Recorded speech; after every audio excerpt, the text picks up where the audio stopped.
Welcome to Faith Talks Wood podcast. I'm Will from Flat Woodworks. And I'm Tom from Mountain Valley Maker.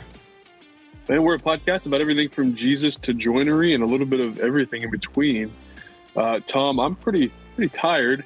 Been traveling all day. I went from my house in little Conneautville, Pennsylvania, drove to Cleveland, Ohio, about 2 hours, to then fly to Nashville, Tennessee, and get an Uber to my hotel. And I'm here all week for work. And so I'm in this fancy hotel in downtown Nashville. All the craziness happened outside with Broad Street and all that. But yeah, it feels good to kind of be back. Honestly, I'm going to be meeting up with some buddies a couple nights this week just to catch up with some of the guys I did Bible study with and whatnot when we lived down here. So looking forward to that. But I love traveling, but man, is it exhausting, because I can't just travel. I have to talk to everybody that I meet, that I come into. You know me, like I can't go anywhere. And so in the TSA line, there's this lady, older lady, and her husband behind me.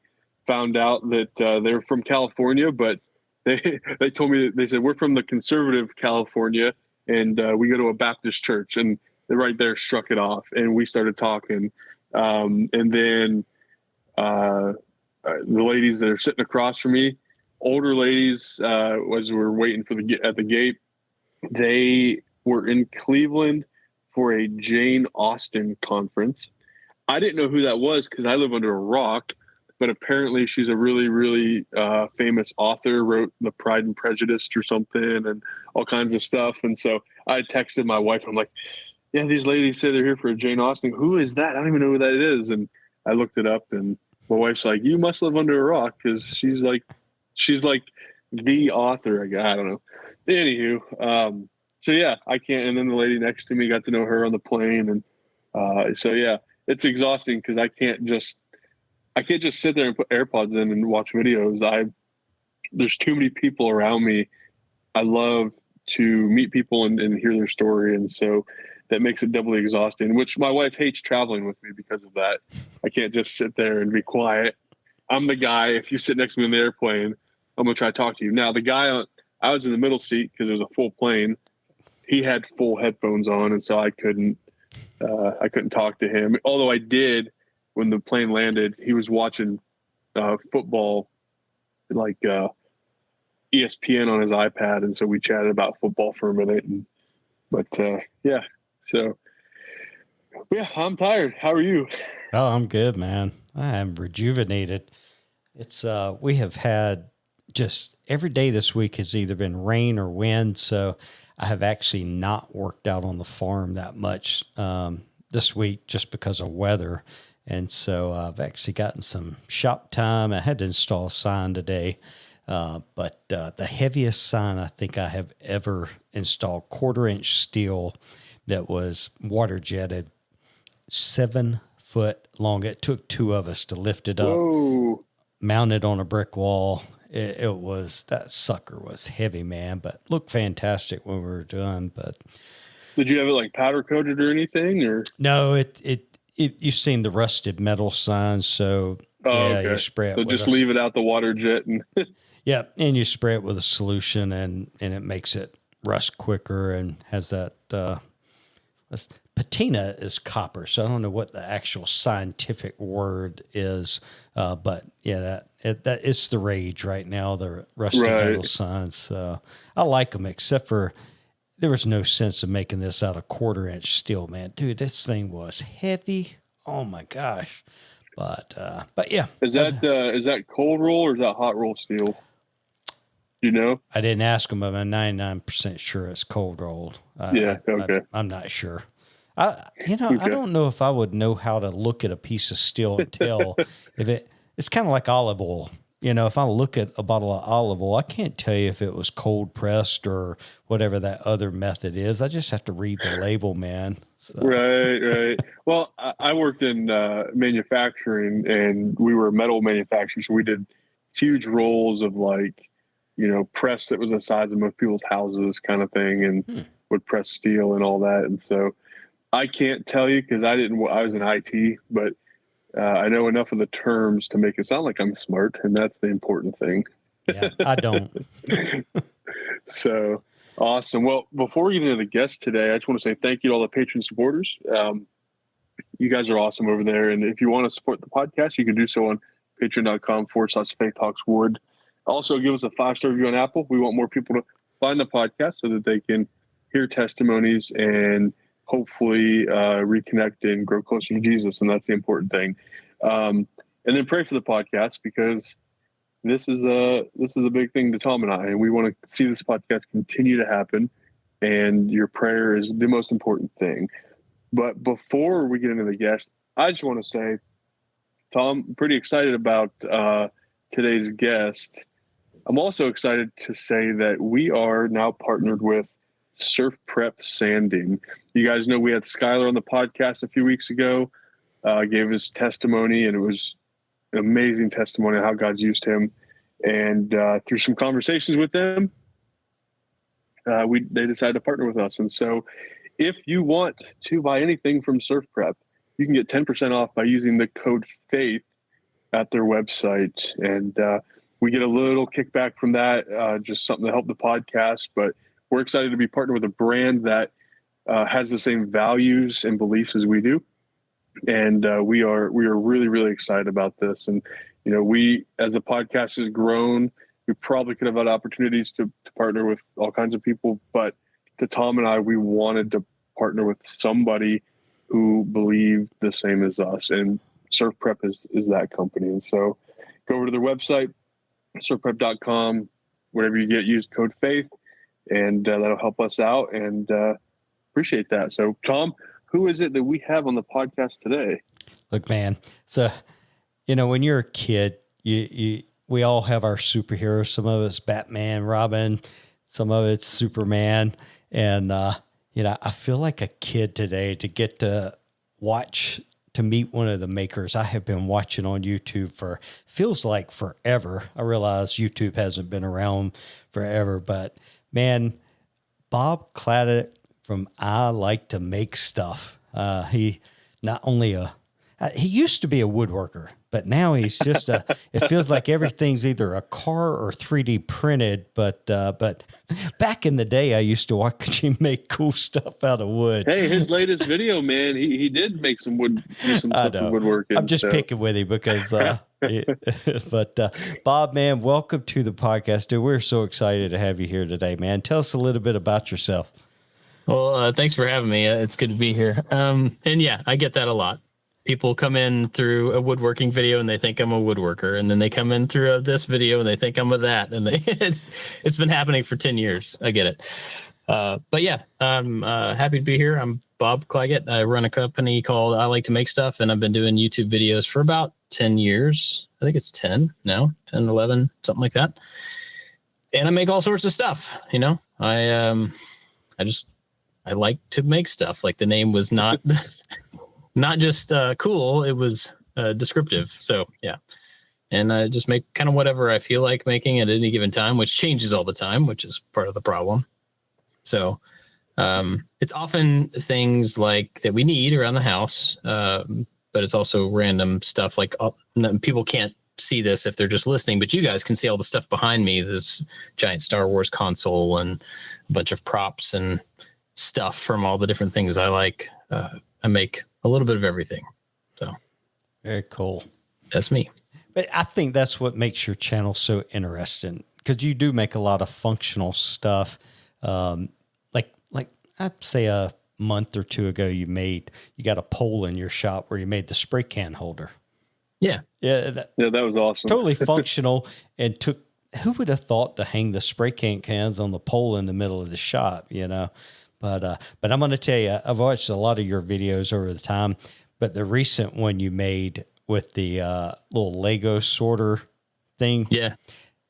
That I like that because I never could guess it. I kept trying to guess. I was like, all right, the divider is just going to be to separate something, but I could not figure it out until right at the end when you did it. I was like, son of a gun. I was thinking, my son has this thing. He's 4, and it's like it's got a bunch of little metal ball bearings that are different colors and a magnet, and the plexiglass is over top, and you move the balls with the magnet into the appropriate little slots they go into.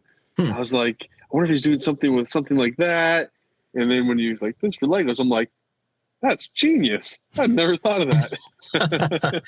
It was fun, and it was cool because to me, I thought it was cool to not tell the people watching what I was making so they could just kind of guess along the way. And turned out that was pretty frustrating for some people. I kind of expected that. That's okay. We have an impatient culture. Yeah, I'm not planning on doing it again, but it was a fun thing to do. But it was one of those things where if I had named the video, I'm going to make a tray so that I can make Lego on the couch without my back hurting.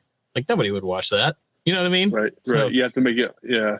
Yeah, you gotta work with the crowd a little bit. And, I like it. And your channel does transcend a lot of things. I mean, 3D printing, woodworking, cars. Welding. You're doing stuff with the carbon Gia.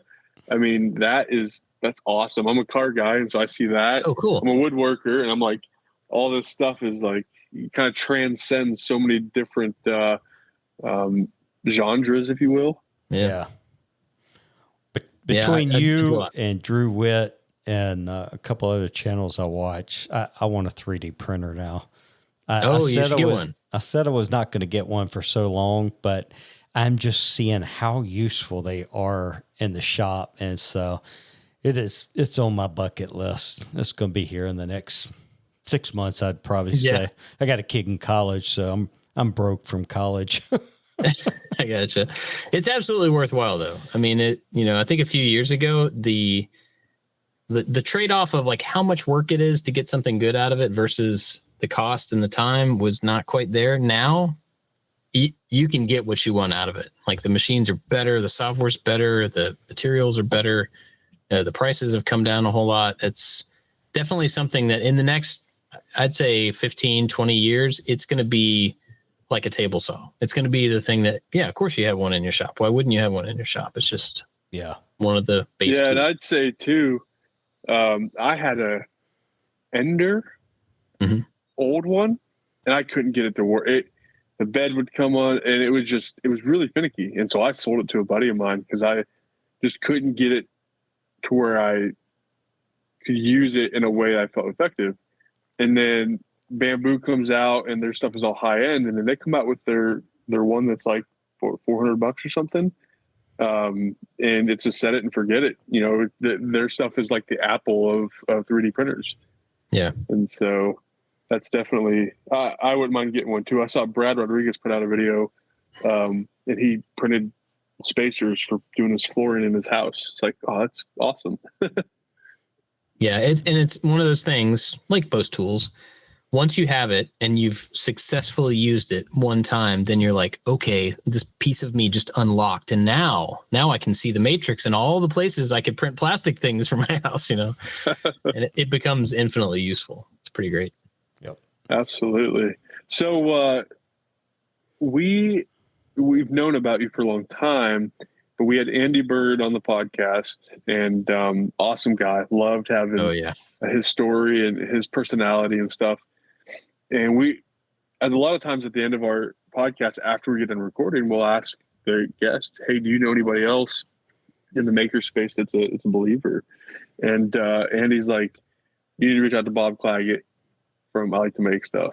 And so you've been kind of on our radar for a while, and Tom reached out, and you're a soccer coach for your kids, or you help with that. And so the scheduling stuff has been tough, but we're here. And tell us about Bob.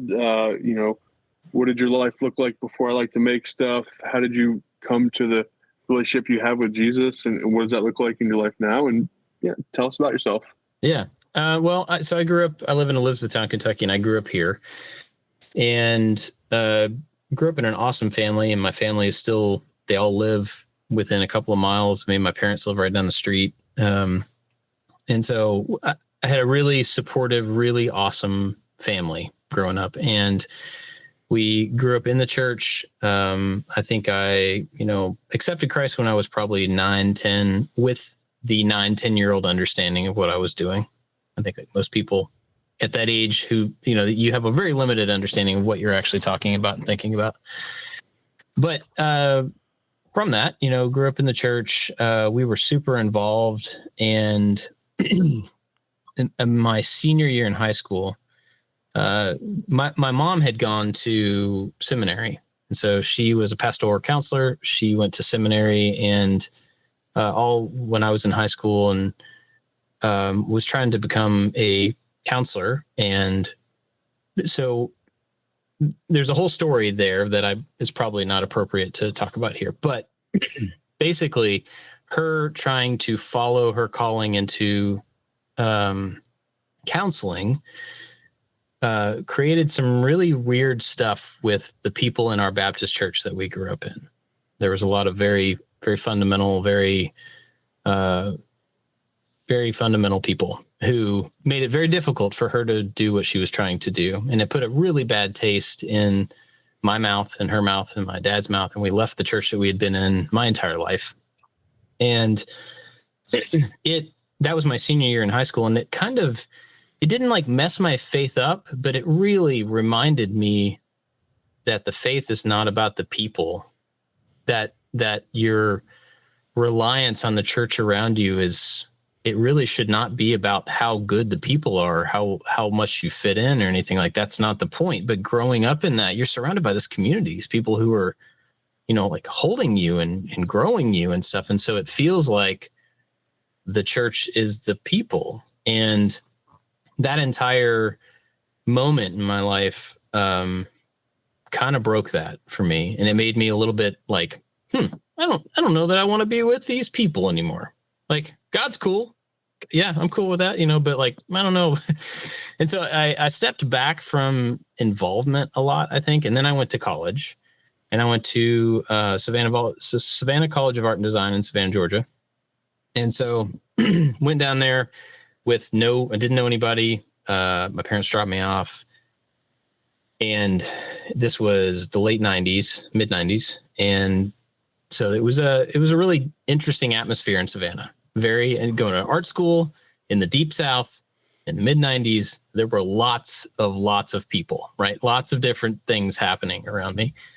And I walked into, there was like this, I don't know, college, welcome to college kind of thing. And there's a bunch of tables sitting around the squares, and there are all these different clubs and different organizations locally and stuff. And I walked by this church, and it was a Baptist church, and I had just recently gotten burned by the Baptist church. I'm not anti-Baptist. I just want to throw that out there, but this is my story. So I had gotten burned by this church, and I see this table. This very nice lady came up and offered me some Chick-fil-A, and she was like, "Hey, we would just love to get to know you." And I'm like, that's cool. No, thank you. And I started to turn around, and this dude pops up from behind the table with a giant afro. Went past his shoulders, giant afro. And he was wearing like skater clothes and tons of earrings and stuff. And he was behind the same table as this nice little lady at this Baptist church. And he was like, "Hey man, I'm Adams." Put his hand out. So Adams was my best man in my wedding many years later. That moment of somebody reaching out from behind the table, complete random stranger that was not like everybody else I had ever associated with the Baptist church, the church that I grew up in. Somebody reached out to me and made a connection.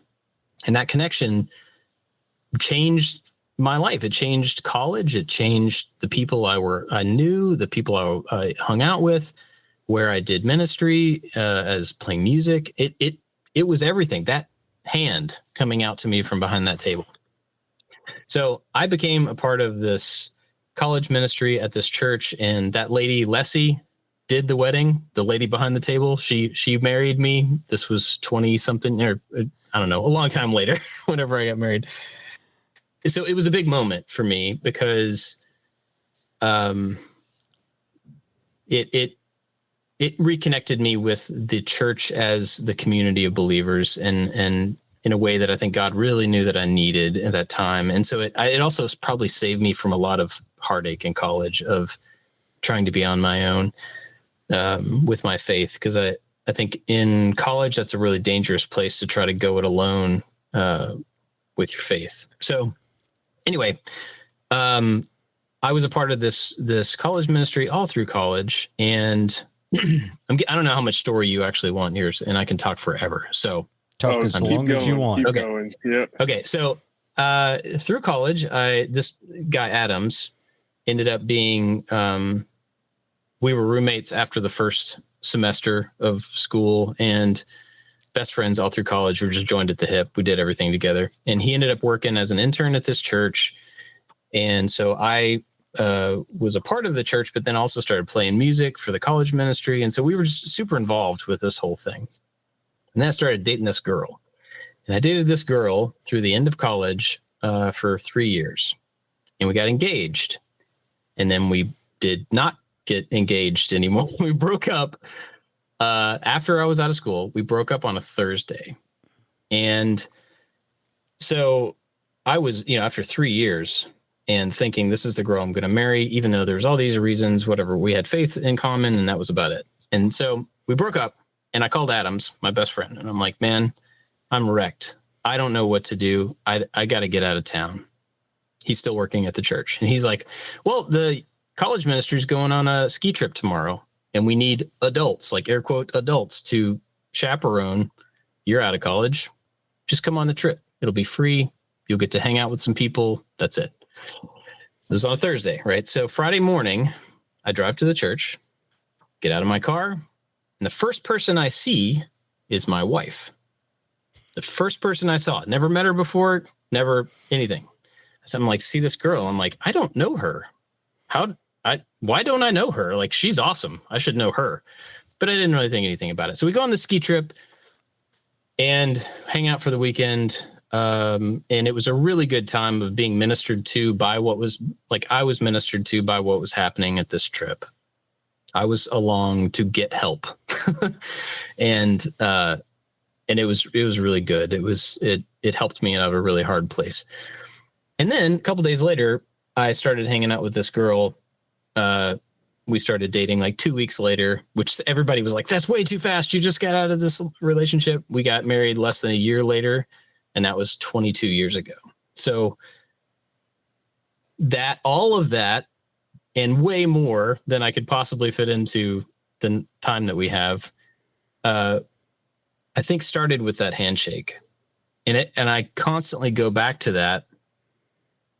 When I remember the ways that I interact with people, just random people I don't know at events and at the grocery store and whatever, these little actions that seem like they are not important, not a big deal. It's easy to avoid eye contact. It's easy to skirt around somebody in the aisle. It's easy to do those things to just not be inconvenienced. But man, somebody stuck out their hand to me and changed my life, like every bit of my life. And it was in the name of Jesus, right? It was in the name of like, I'm here to represent what God has done in my life and meet other people. That's why he was behind that table. And so I try to remember that on a regular basis. And this is a really good opportunity to tell that story so that I can remember it again, because I forget it a lot. That even like those small gestures, anything you do it in the name of the Lord, right? Any little thing can be turned into something way bigger than you could ever imagine. So yeah, that's my story up to getting married. I got married a long time ago. We have 4 kids. They're all teenagers. We moved back to Kentucky about 8 years ago. And yeah. What else do you want to know? So before the YouTube channel, I know you went to school, the art school. What did you, what was your career? What did you do?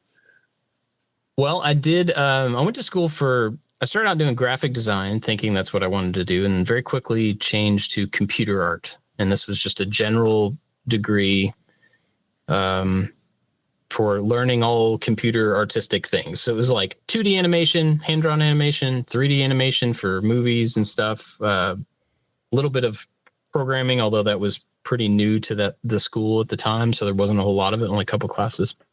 Did a bunch of video work. Did some sound work. And so I got this in college from this really general degree. I got this foundation of all these skills, these media skills that I have ended up using my entire life. And the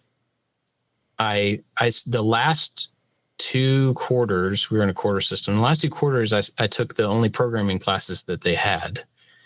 And one of them, this is a crazy story. So one of them was class and director. And this lady who was teaching it was my favorite professor all through college. She was from Scotland, and I can't remember her name, but she was awesome. And so I'm taking this class and just nailing it. Like, class is good. It's easy. It's natural for me to think as a programmer. I just like, wow, why did I find this right at the end of school, you know?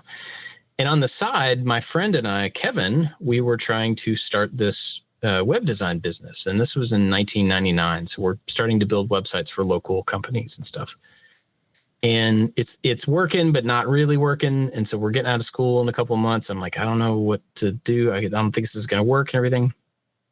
I'm like, well, I'll stick around town. I'll work at the mall for a few months, and we'll see if we can get this business off the ground. Right. So anyway, school's over. I go to the last class of this programming class, and I walk in, and she hands me my paper or whatever I'm done with. And she said, I need you to go see the dean with me. Okay, cool. What'd I do? So we go to the dean, and she says to the dean, or she's telling me, I'm leaving. I'm going back to Scotland. And this is at the end of winter quarter, which means we have spring break a week, and then we start classes again. Right. She's like, I'm going back to Scotland. I'm not going to teach anymore. And they don't have anybody to teach this class in a week, but you just took the class. And so I'm recommending you work at the school and teach the class that you just took. And the dean was like, she says you're good, then I'm good. Like, okay. That's awesome. So I had spring break, and then at home, and I was like working, till 3 a.m. making websites. And then I immediately started teaching at college. So I taught at the school for like 2 quarters. It wasn't long, but it was long enough for us to get our business kind of started. And then I stopped teaching. I really enjoyed teaching, but I stopped teaching, and then we did web design and like application design for, gosh, I don't know, 5 or 6 years. We ended up having like 14 people on staff. And then we were working with an ad agency. They ended up kind of buying us out, and we became their digital section. And it was really cool because we had purchased a commercial building for us to work in. This all sounds like I was really successful, and I was not. It was like scraping by and just barely making it. But we had bought this. Businesses. Yeah, we had bought this commercial building, and one of my kids is dancing upstairs above me. Sorry. And when they kind of took us over, it was like, well, we're going to continue to rent your building from you for you to work in, even though we own the business. Like, awesome. That sounds great, for like a year. And then after that, they decided not to do that. And they wanted to move everybody to a different location, 45 minutes away. And I had a new baby. And all of a sudden I was confronted with this amazing, I built a business, and then I sold the business, and I was working for other people that were interesting and in the business and whatever. And then all of a sudden I was like, I have an infant. I don't want to commute 45 minutes to work at a job that I'm kind of like meh about. And that was a significant turning point for me, because from college, I had all these opportunities, just the teaching thing, and then the business thing, and then somebody buying the business. All of these things were just like poured on me. Like, here's an awesome thing. Here's an awesome thing. And then I was just confronted all of a sudden with like, where do you want your life to be? Do you want to work all the time? Do you want to be a dad? Do you want to be a husband? Where do you want to be? And it was very, very difficult, but I ended up leaving that company.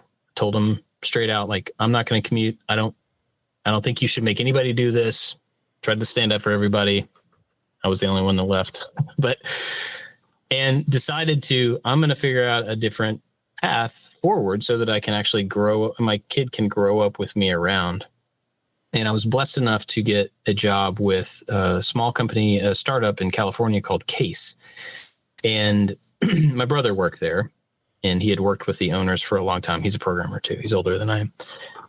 And so they needed somebody with my skill set, and it was like amazing timing and just a huge blessing for me to get to work for home from another startup, another small business kind of thing. Right.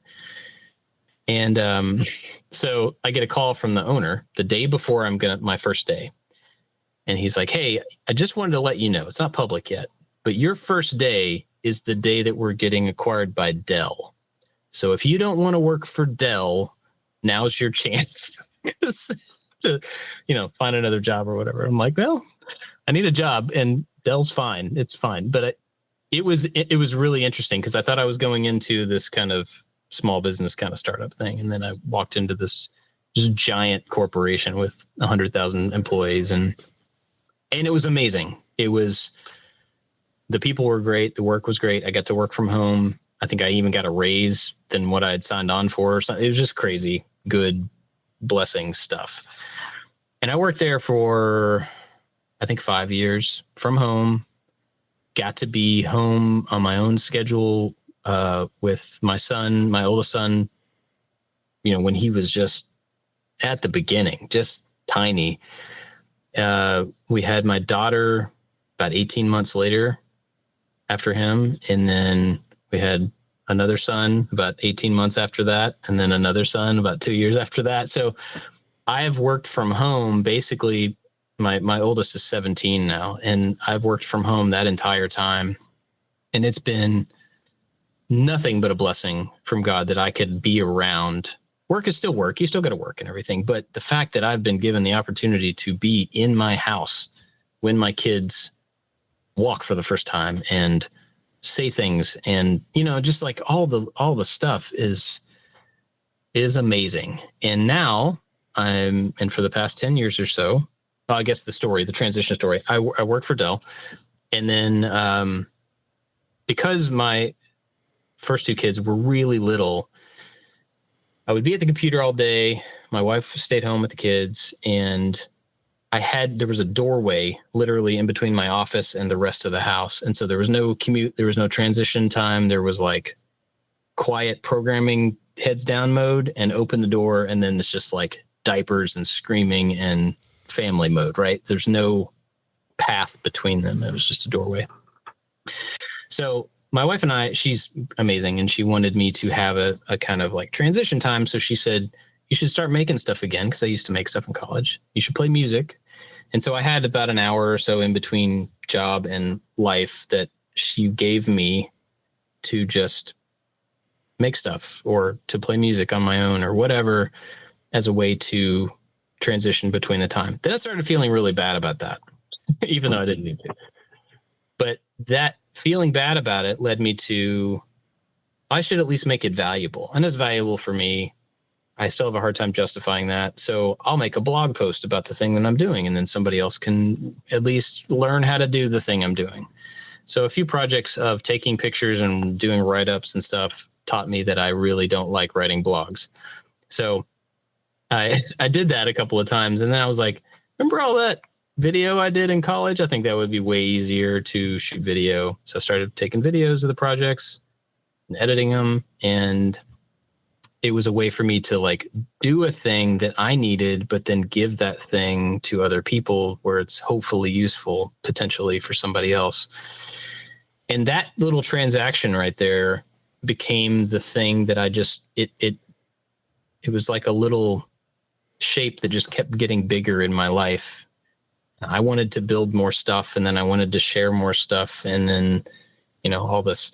And so it got to the point where I was doing a whole lot of this, and we sat down one time, and it was starting to make a little bit of money. I had like a live interview show on YouTube that I would do once a month, and I had videos, and I started doing a podcast, and I did all this stuff, and it was like starting to turn into something. And we had this conversation, my wife and I, one time about like, I need to see where this can go. I think probably nowhere, and that's fine, but I need to be sure that it's going to go nowhere. And after it started really kind of happening a little bit, we decided to put a time limit on this section of my life, because I didn't want to be in the like startup mode to where you only do startup stuff forever because it's really bad for you and bad for your family to live that way. So we said, let's take 9 months. I'm going to try to do 2 full-time jobs. I'm going to work and then I'm going to like make stuff, and I'm going to try to see the kids and you as much as I possibly can.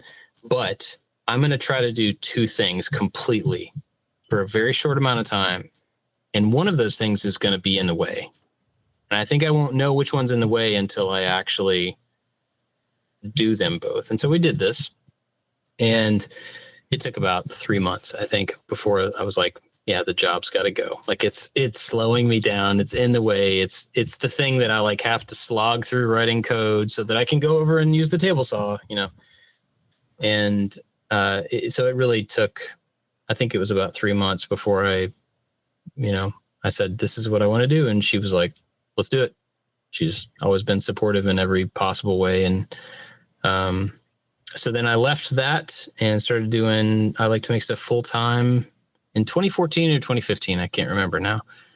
And I've been doing it ever since.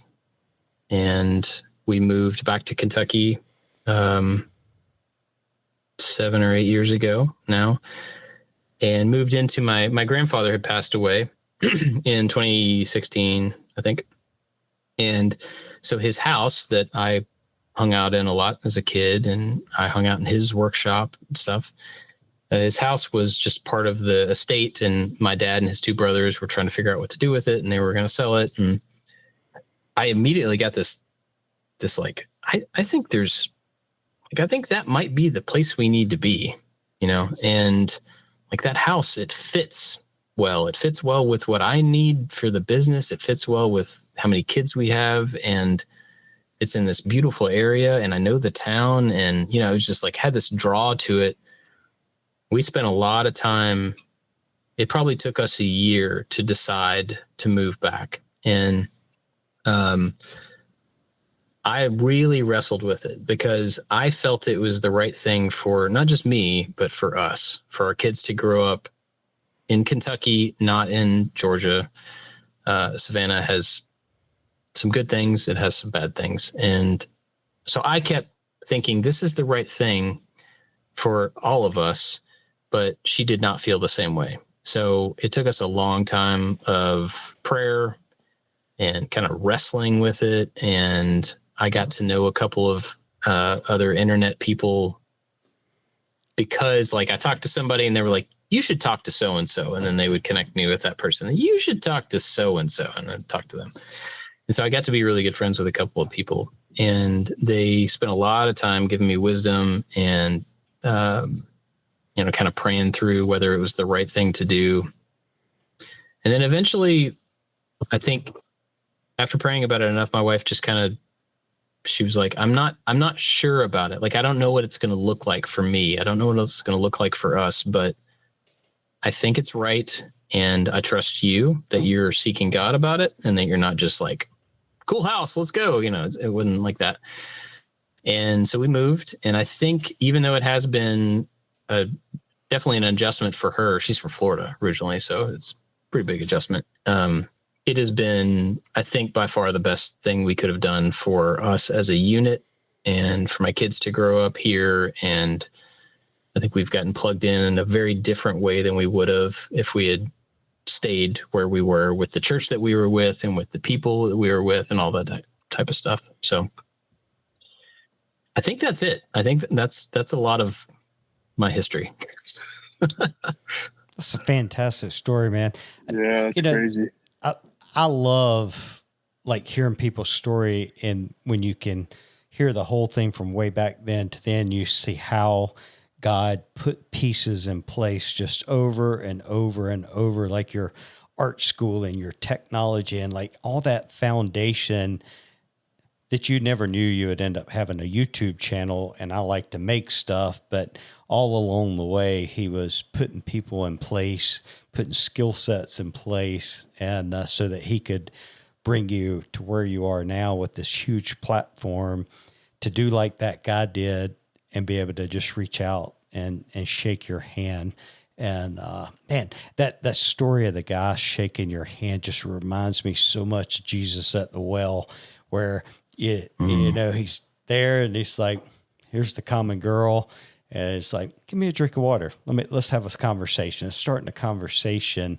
Yeah. And how important is that for us, whether it's like you said, in the grocery store or the airport or sitting on a plane or wherever we're at, just to reach out our hand and say, hey, I'm Tom. Hey, I'm Will. I'm Bob. And start the conversation to open up, man. But dude, that's a powerful story, man. I love it. Love it. Yeah. Yeah. When you moved back, so I've moved from Pennsylvania to Nashville and then back to Pennsylvania. So I kind of know what you're feeling. I wasn't in Tennessee as long as you were in Georgia, but when you were heading back home to Kentucky, your wife had, I would say, given in, but she was like, okay, we're going to do this. Did you have in mind the different pieces on, like, I know this church because I grew up around this church, or just that kind of thing at this school, or this, like, or how did that navigate your mind as far as going back to the place where you grew up and knowing the things you do and don't want to do and where you want to go and don't want to go? And because that's something that we wrestled with when we moved back to Pennsylvania. Yeah. I mean, the schools were the only thing that I was actually kind of comfortable with. So the church thing was the only church that I really knew in the town was the one that I got burned by. And when we left that church, we actually commuted to Louisville to go to a church. So we drove an hour every Sunday to be a part of another church my senior year in high school. So coming back, that was a little bit like, I don't know. I'm not sure where we're going to go check out. But at the same time, I know tons of people here. I know plenty of believers who, like, are just truly seeking God. It's not about size of church or anything like that. So I wasn't worried about it, but I didn't know what we were going to do. And the school thing, I was like, well, the kids can always go to my school, but at the same time, that was a really long time ago. My school is, I'm not a young guy. So, the schools have changed a lot. So I had to be willing to just, like, we're going to figure it out.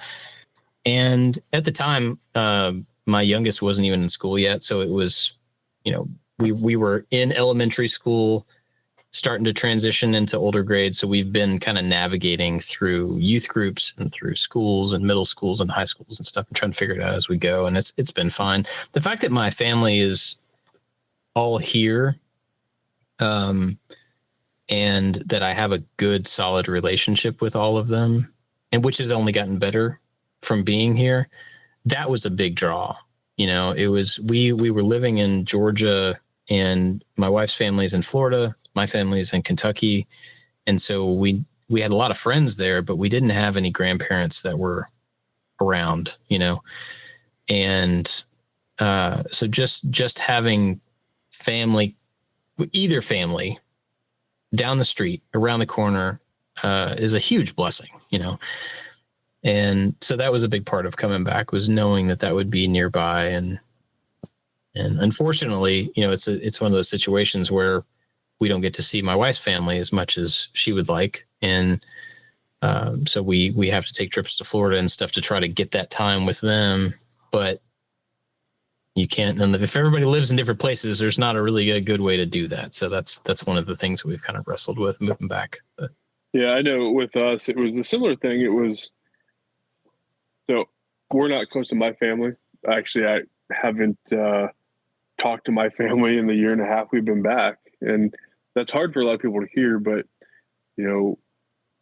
we're doing what we need to do for our family right now. And so that's what it is. But my wife's family, I'm closer to my in-laws than I am my own parents. And so that was a draw for us, was like, we were in Tennessee.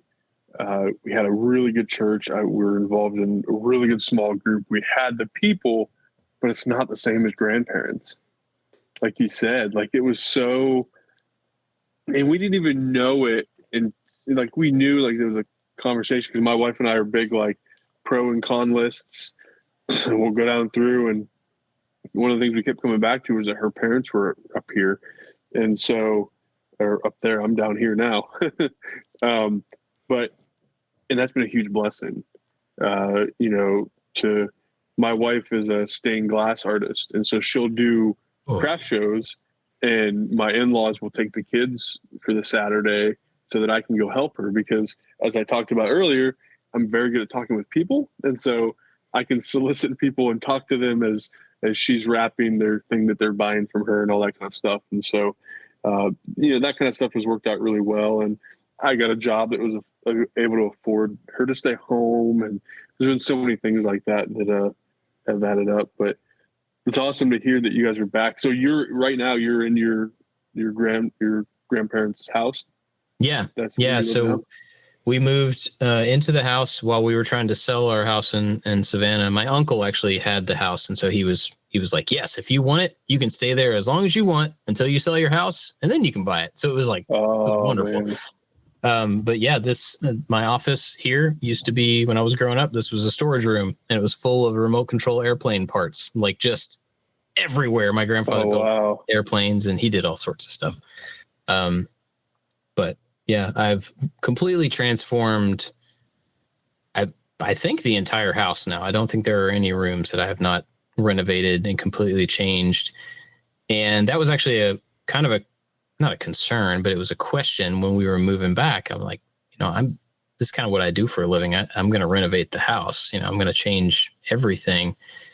And we were like, I wonder if family's going to kind of be picky. Again, we had all of our Christmases and Thanksgivings here with all my cousins and my aunts and uncles. And the cool thing was my grandfather my grandmother passed away probably 16, 17 years ago, long time ago. But so he was here by himself a lot, but he was like a maker, a painter. He was awesome, but he made the house what he wanted. So there was nothing, precious about like, this room has to be this thing and it has to look this way.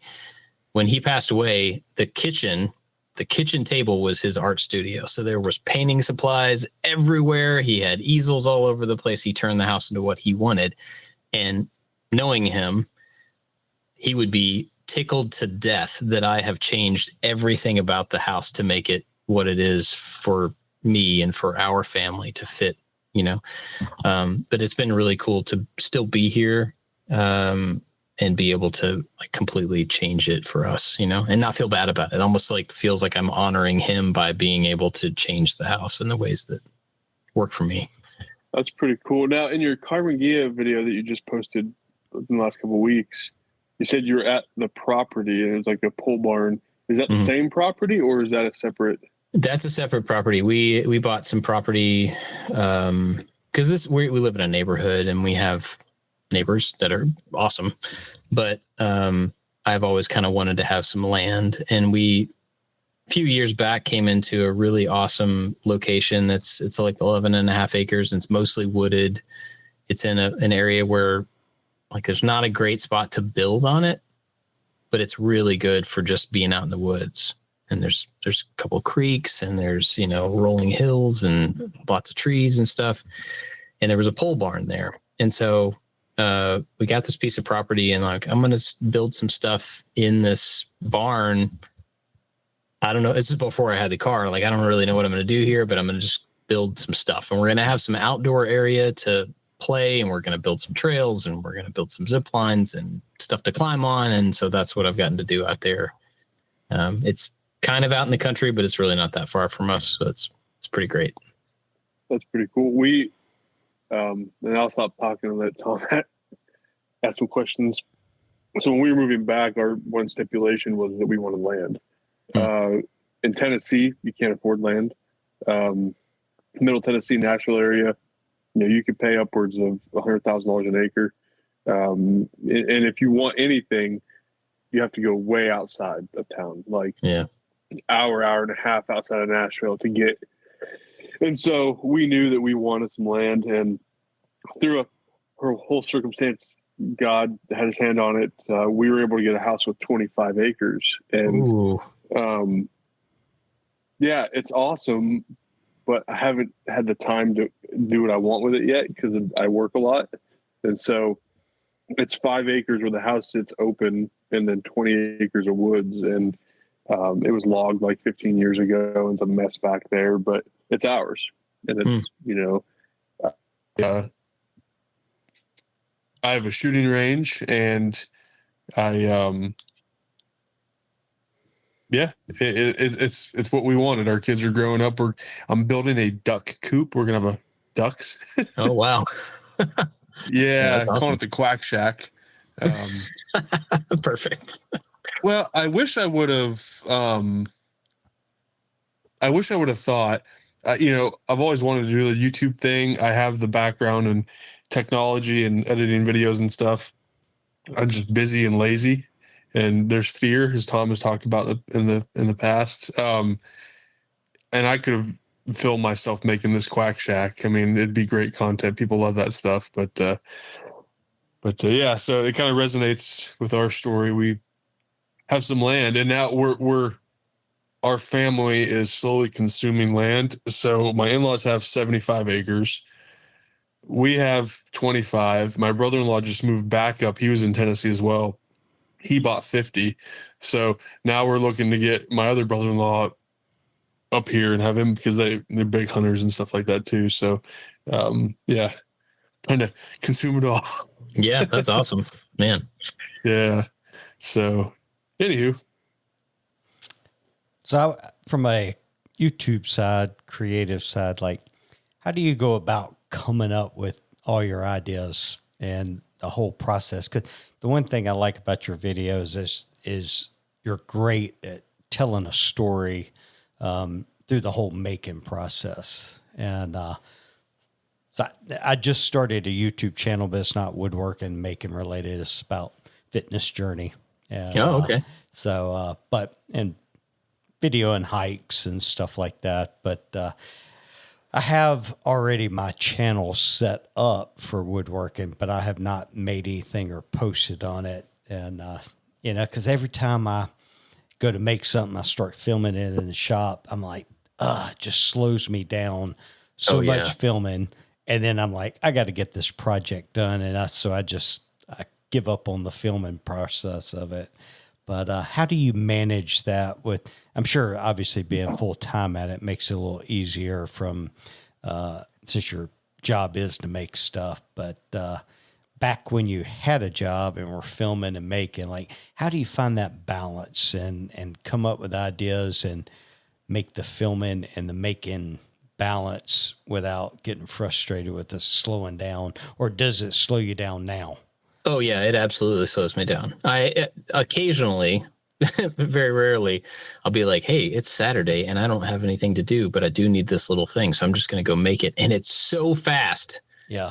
Like, man, why isn't it like this all the time? Because I forget at how quickly you can get something done when you can just focus on one thing. But I don't know. I mean, it's just kind of part of the process now. I've been doing it so long that when I think about building something, just like you would think about milling lumber, or you would think about any step that goes into that, filming it and coming up with a story and a kind of like up and down flow for the whole thing, that's just kind of part of the preparation. So I have to spend time modeling something in Fusion. I also have to spend time thinking about, well, how am I gonna explain the idea behind this thing? Then how am I gonna like pay it off at the end? What can I set up at the beginning that I can then show off at the end? Or what list of things can I say, here are the needs, so that I can at the end say, look, I checked off all those boxes, the things that I told you at the beginning. That's all part of the process now, and still time consuming. I still feel like it wastes time, but it's just a necessary step in making videos. I think early on it was, when I started, there were a few people who were way before me making things successfully on YouTube. I am not in that first generation of people, but I think when I started, it was still perfectly acceptable to just do long time lapses, to do really basic voiceover after the fact of, here's what I did. So you could just kind of set up a camera and do the thing, and then move it every once in a while, and then go back later and explain whatever you didn't, what wasn't obvious. These days, that doesn't really fly. The effort level that's required to make something that will get watched is way higher than it used to be. And that's good and bad. I mean, it's good because it elevates the content. It makes it more interesting for everybody. Even if you don't know what the tools are or you don't care about the projects, it still makes the content more interesting. 100. I agree. But on the flip side, it raises the barrier to entry for everybody who just wants to try it out, because you doing a time lapse of a big thing that you're building cannot compete with some of these people's like television quality productions with multi-camera and just like incredible lighting. And, you know, I mean, there are people who do amazing videos around making things and really high production quality and beautiful projects at the same time. And it's a lot to compete with, I think, if you're just trying to give it a shot and get started. And so, but these days, you know, I swung for a while. I swung one direction where I had employees and I had another guy running camera and we had multiple editors and it was a bit more of a production. I had a rough couple years ago. I had a rough patch and I learned a lot from God in that time. But one of the things that really came out of that was the word less.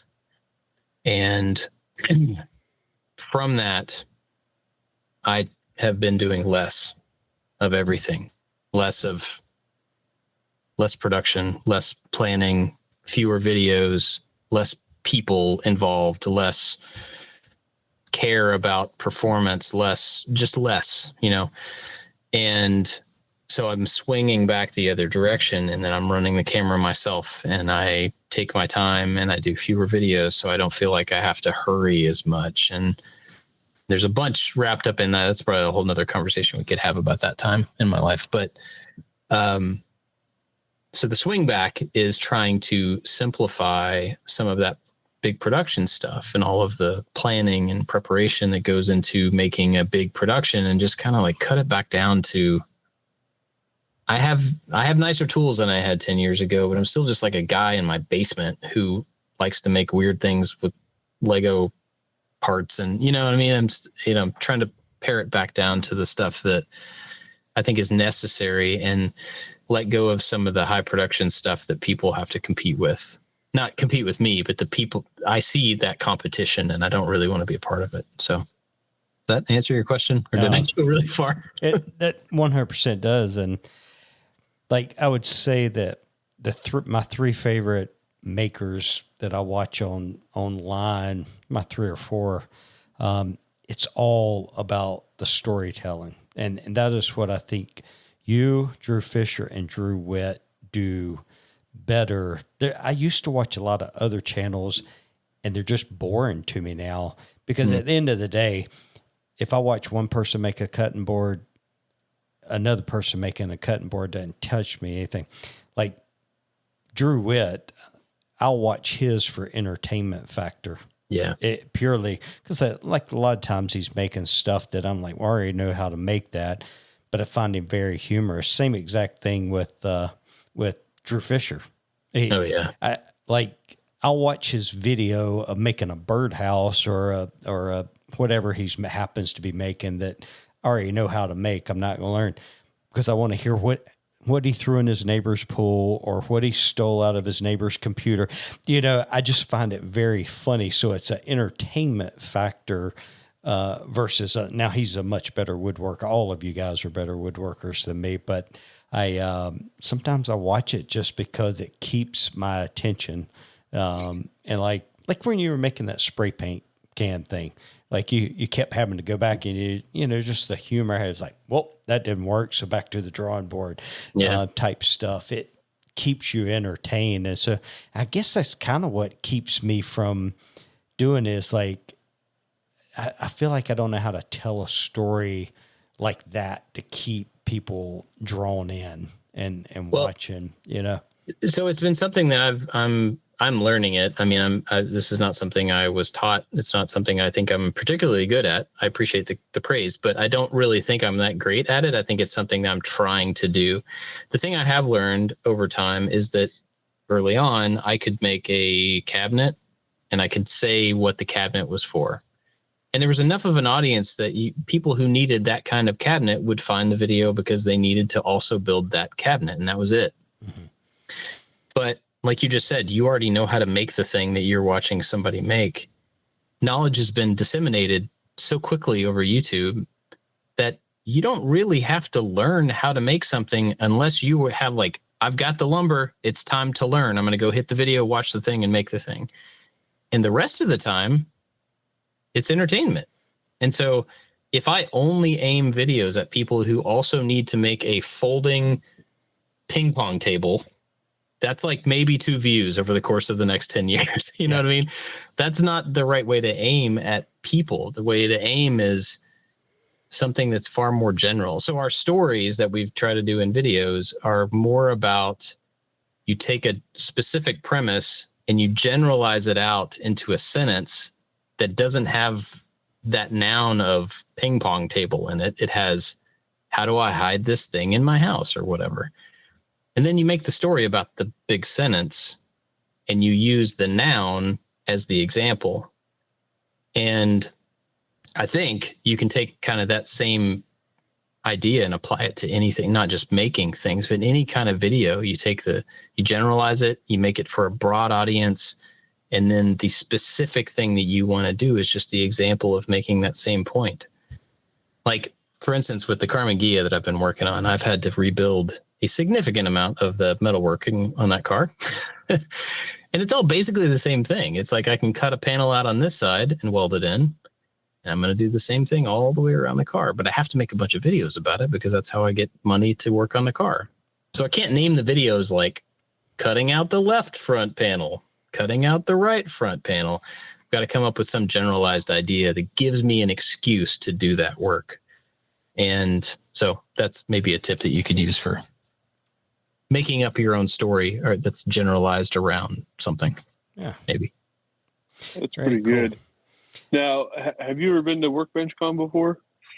I have. I was at the first one and I think 2 after that. Okay. I've spoken, I keynoted it one time and I've done some different stuff there. Tom and I were there this year, went there this spring, and we didn't feel like the value was there. It ended up being a lot of the guys that have been going there a long time, just a place for them all to meet up and hang out. Oh, yeah. Yeah. And then for, sponsors, like these companies to take all their big YouTubers out to lunch and dinner. And it was just kind of a strange thing. And we didn't feel like the value was in it. Like, I probably won't go back because I was like, I got to meet a lot of people, even the bigger guys, the John Malecki, the Cam from Blacktail, I got to meet all those guys. And that was great. But, yeah. For me, I like the people that we met. Like, that's where we met Chris Burton. I never knew he was a believer from his videos, even though I've watched his videos for years. But it was the conversation there and a few other people like that enjoyed. The classes for me were like Cliff Notes.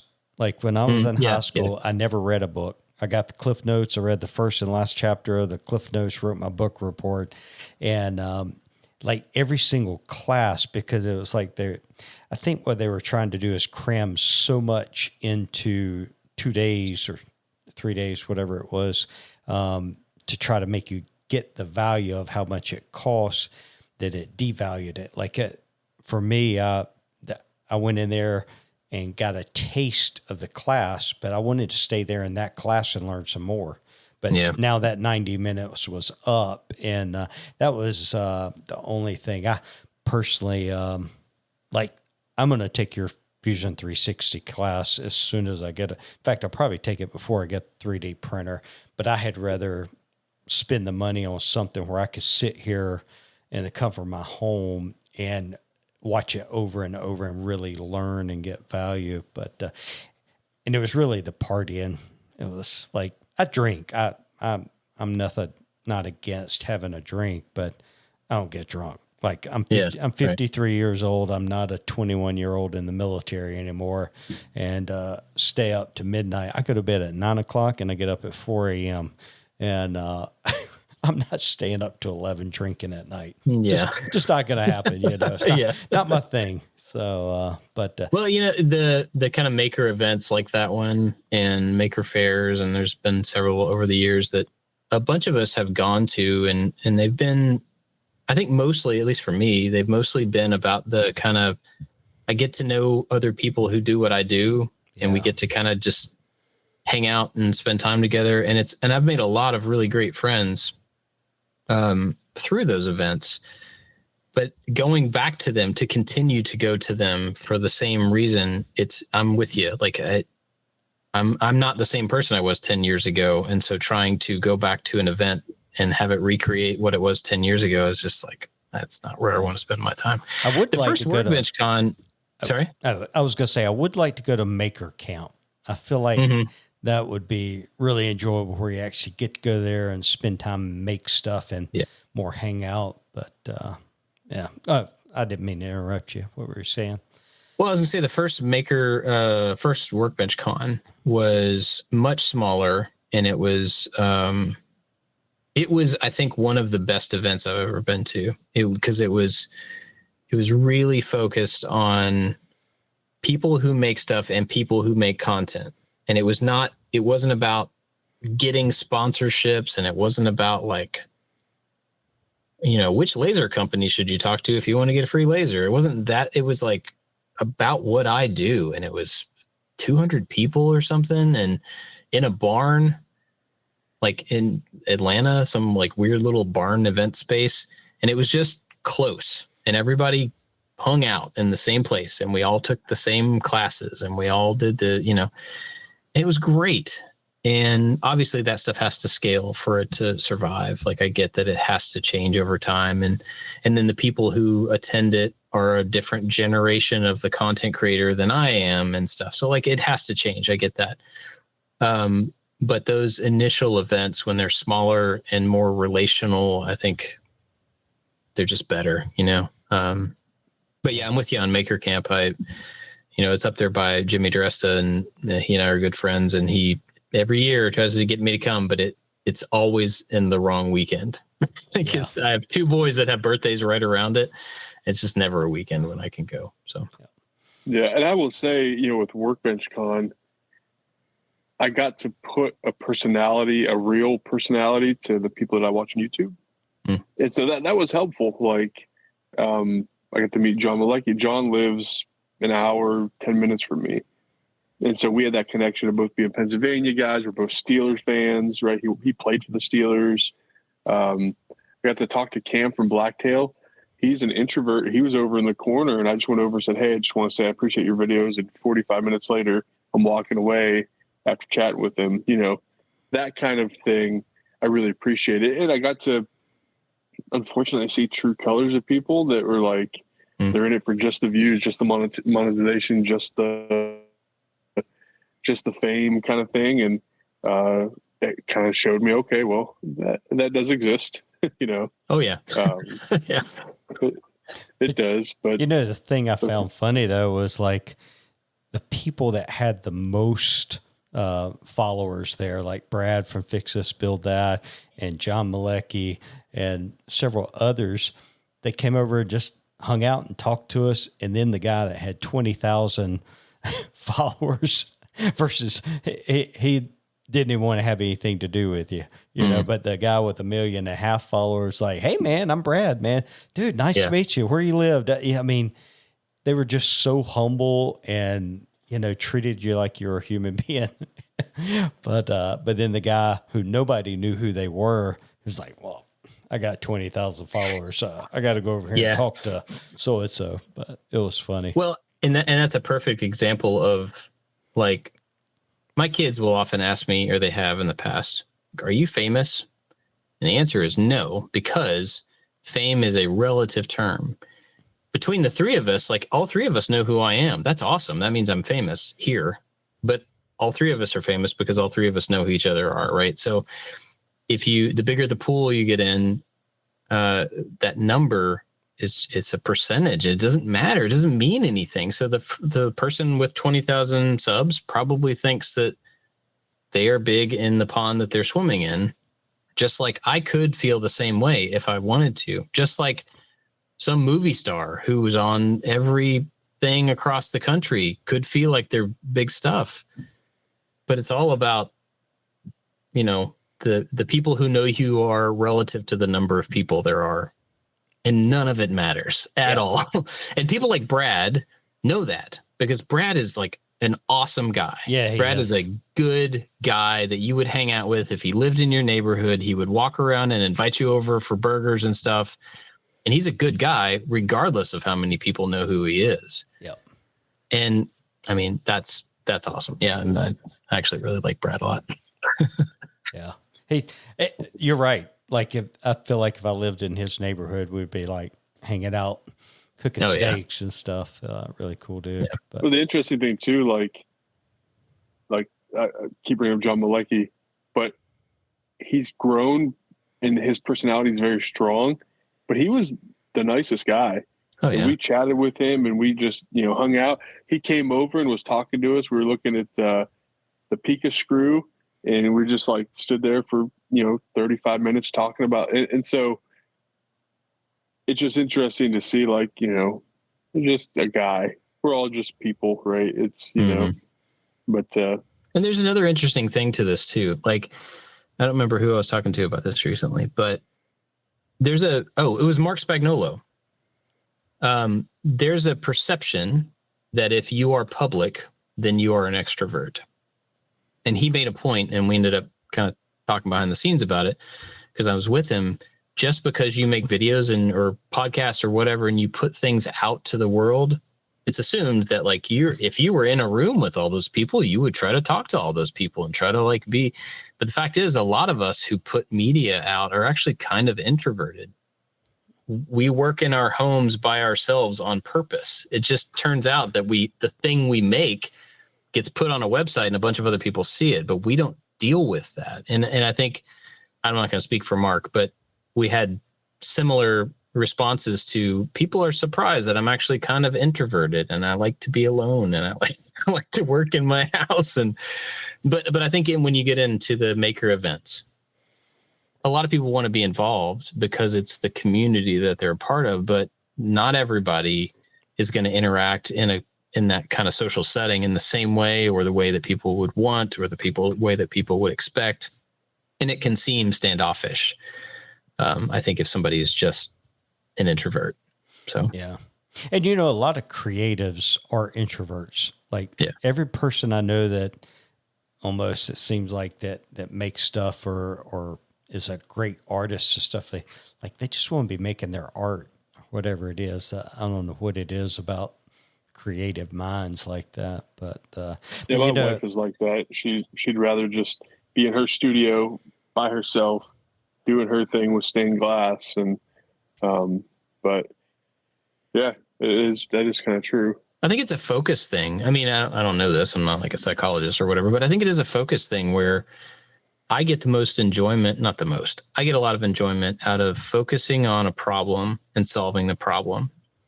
And whether that is like that person needs help carrying that box, that's a problem I can solve. And I enjoy that.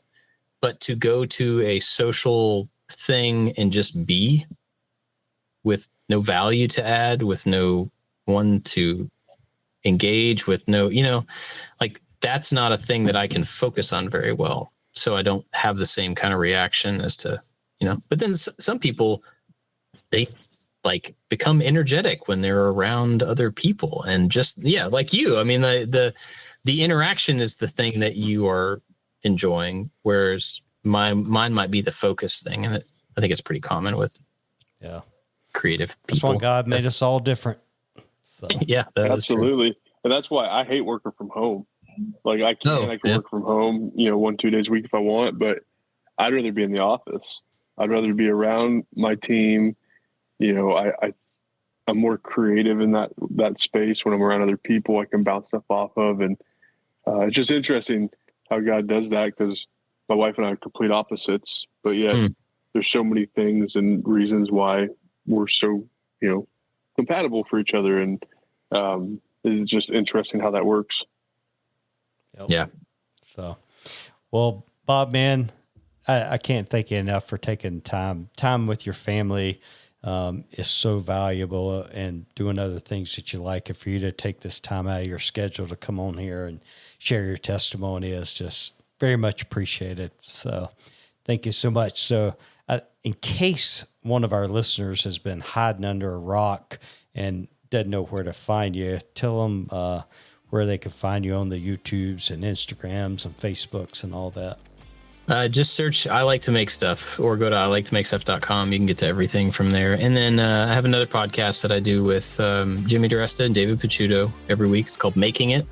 And it is just us talking about what we do all the time. And I think it's interesting because we are very different people, but it's a cool time for us to get to talk about life and making and kind of crossover stuff there. Yep. Yeah. Very cool, man. Well, thanks you so much. Yeah, we greatly appreciate it.